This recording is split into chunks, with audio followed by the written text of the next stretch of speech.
crawl that crankbait, crawl that crankbait. You hear people talking a lot about speed cranking a crankbait. Speed cranking obviously is just when you wind it fast. You want that bait going crazy, you want to go as fast as you can go, bumping into things, hitting things, deflecting off of it, doing a lot of silly stuff. But what about crawling a crankbait? I found out that crawling a crankbait is one of the most effective ways in the world to fish a crankbait. Pull that thing and get it down a little deep and then just sort of to crawl it. Now when do you crawl it? When do you want to use this type of technique of just crawling a spinnerbait, fishing it slow?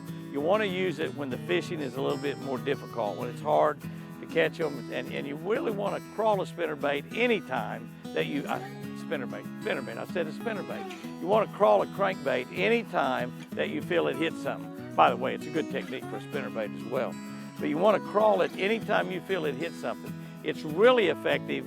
You pull it down and you feel it hit a brush pile or a stump.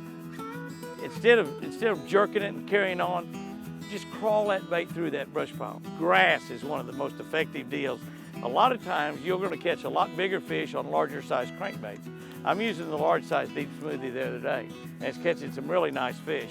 But on a bigger bait, it's obviously going to go a little deeper, and if you're around a lot of grass, around the brush, you're going to go down and get in that grass and that brush a lot quicker.